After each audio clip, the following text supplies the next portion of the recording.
दोस्तों जय हिंद। दोस्तों इस वीडियो में मैं सिर्फ इतना बात करूंगा कि अगर आप भी टेक्नीशियन बनना चाहते हैं रेलवे में तो आपको इस तरीके से तैयारी करेंगे तो आपके सिलेक्शन होने की जो संभावना है काफ़ी काफ़ी हद तक बढ़ जाएगी।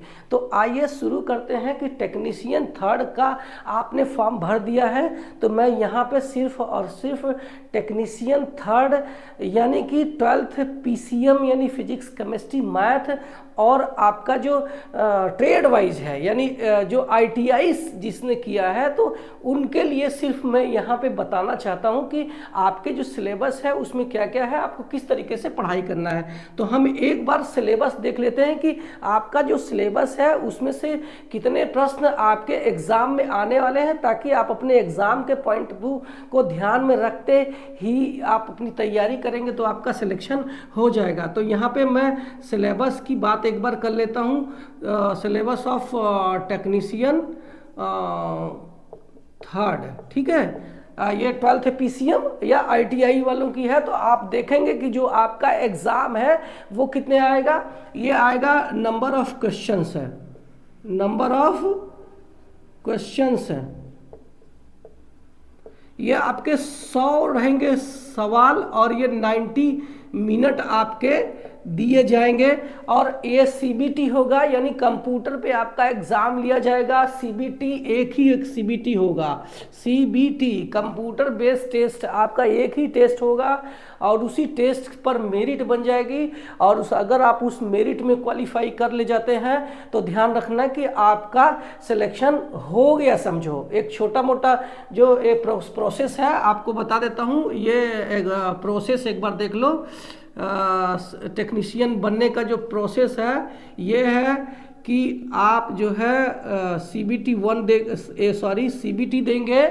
आप इस CBT में मेरिट में आते हैं तो आपको क्या करना पड़ेगा, सीधा DV यानी डॉक्यूमेंट वेरिफिकेशन, DV अगर आपका क्लियर हो गया है, आपने सही डॉक्यूमेंट्स लगा दिए तो आपका जो एग्ज़ाम है एक मेडिकल एग्ज़ाम होगा, ठीक है। मेडिकल एग्ज़ाम सारे पोस्ट के लिए रेलवे में होता है। तो आपका टेक्नीशियन है तो टेक्नीशियन के लिए मेडिकल एग्ज़ाम होगा। और इस मेडिकल एग्ज़ाम के बाद आपकी जो ट्रेनिंग है ये ट्रेनिंग किया जाएगा रेलवे के स्कूल कॉलेज में। उसके बाद आपकी जो पोस्टिंग है आपके पोस्ट के अनुसार स्टेशन पे, शेड में, या फिर ट्रैक मशीन पे, या फिर ब्रिज पे, या फिर आपके CNW डिपार्टमेंट में कहीं भी आपकी पोस्टिंग हो जाएगी। वहाँ भी आपको कुछ दिन की जो प्रैक्टिकल ट्रेनिंग है वो देने के बाद आपका सिलेक्शन नौकरी शुरू हो गई। और स्टार्टिंग जो सैलरी है वो आपका ट्रेनिंग पीरियड छोड़ के जैसे ही आप ट्रेनिंग कर लेते हैं, और ये ट्रेनिंग लगभग आपकी 4 से 5 महीने तक रहेगी। ट्रेनिंग के बाद आपकी स्टार्टिंग सैलरी 35 से 40 हज़ार रुपये हो जाएगी। और अब आपको जो सिलेबस है वो देख लेना कि सिलेबस में क्या क्वेश्चंस पूछने वाले हैं। नंबर ऑफ क्वेश्चंस आपके 100 क्वेश्चन है, जिसमें आपको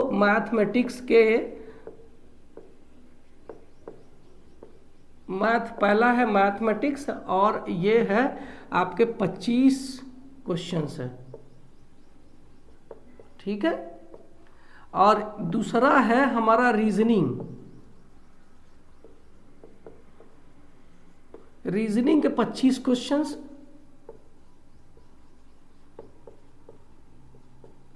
और तीसरा है जनरल साइंस। ध्यान रखना जो आपका साइंस है ये जनरल साइंस है, और ये जो साइंस है ये 40 क्वेश्चंस आपके आ जाएंगे। और ये चौथा है जनरल अवेयरनेस है।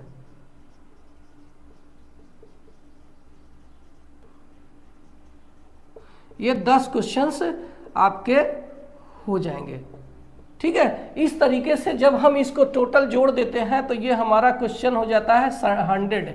तो 100 क्वेश्चंस का जो CBT होगा, जैसे ही आप कंप्यूटर खोलेंगे कंप्यूटर में प्रश्न शुरू हो जाएंगे तो हर एक सेक्शन वाइज आपको प्रश्न मिलेगा। और ये प्रश्न आपको इंग्लिश में रहेगा या फिर आपने जो भाषा चुना हुआ है, जैसे मान लीजिए अगर आपने मराठी चुना हुआ है तो इंग्लिश के साथ साथ आपको एक मराठी में भी ये जो पेपर है वो आपको देखने को मिलेगा। इसी तरीके से आप अगर उड़िया चुना है, बंगाली चुना है, या फिर गुजराती चुना है, पंजाबी, या फिर साउथ के कोई भी लैंग्वेज, तमिल, कन्नड़ा या फिर तेलुगु, तो उस लैंग्वेज के साथ साथ आपको इंग्लिश में पेपर देखने को मिलेगा। और पूरा का पूरा कंबाइंड 100 प्रश्न आपके हर एक सेक्शन वाइज आपको देखने को मिल जाएगा। तो अब आपको ट्राई ये करना है कि इसकी अच्छे से तैयारी कर लो, ताकि आप एटलीस्ट अपनी मेरिट में आ जाओ। और आपको बता दूं कि हर एक ट्रेड का अलग अलग मेरिट बनेगा, ठीक है। जैसे इलेक्ट्रीशियन वालों का अलग है तो फिटर वालों का अलग है, और 12th पीसीएम वालों का सबसे ज़्यादा कट ऑफ जाता है, ये ध्यान रखना। इसीलिए मैं बोलता हूँ कि फॉर्म भरते समय आईटीआई वाले जो 12th पीसीएम का है एसएनटी डिपार्टमेंट में भरने से बचना।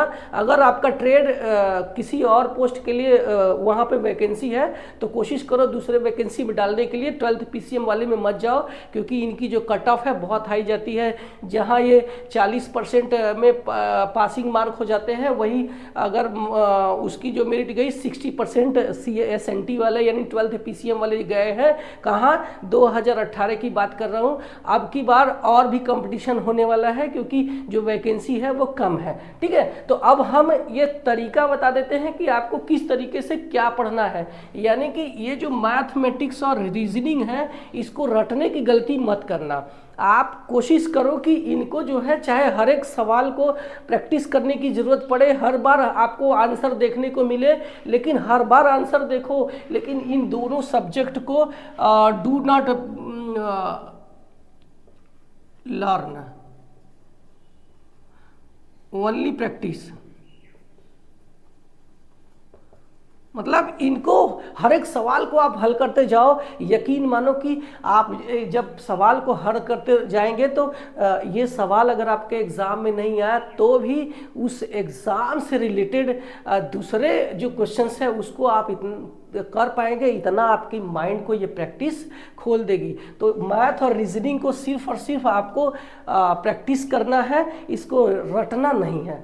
अगले अपने पॉइंट पे आते हैं, जनरल साइंस। इनकी जो है 40 क्वेश्चंस है। हैरान कर दिया है ये जो सिलेबस है, ये बिल्कुल अलग टाइप का कर दिया है उन लोगों के लिए जिनके टेक्निकल पोर्शन ज़्यादा मजबूत नहीं है या मैथमेटिक्स बहुत ज़्यादा मजबूत नहीं है।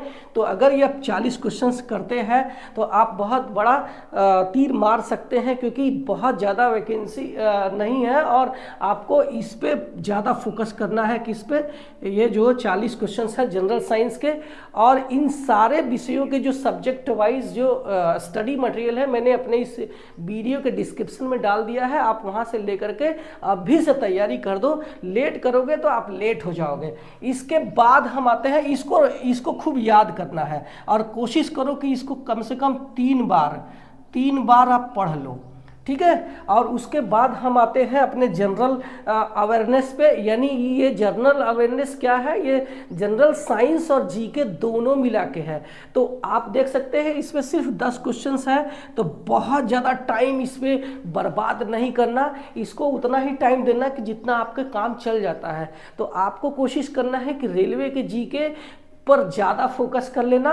और जो करंट जीके है, जैसे उस समय के मुख्यमंत्री कौन है और उस समय के जो प्रधानमंत्री हमारे हैं वो कौन से दौरा करने वाले हैं, या आने वाला ये जो ओलंपिक का आयोजन कहाँ होगा, ये जो करंट जीके है उसको तैयार कर रखना। ज़्यादा हिस्ट्री ज्योग्राफी में जाने की ज़रूरत नहीं है। तो ये वीडियो हमारा इसी टेक्नीशियन पे था कि आप इस आधार पे पढ़ाई करेंगे तो यकीन मानो आपका एक पोस्ट टेक्नीशियन का होगा। मैं अब इस वीडियो को यहीं पे समाप्त करता हूं। आपको अगर ये वीडियो अच्छा लगा है तो लाइक करना, और हाँ, इतने से भी कोई चीज़ डाउटफुल रह गया है तो आप कमेंट करना, मैं रिप्लाई करूंगा। और मेरे चैनल पे पहली बार आया है तो सब्सक्राइब करके इसको बड़ा बना दो। मैं मिलता हूं अगले अपने वीडियो में, तब तक के लिए बाय बाय।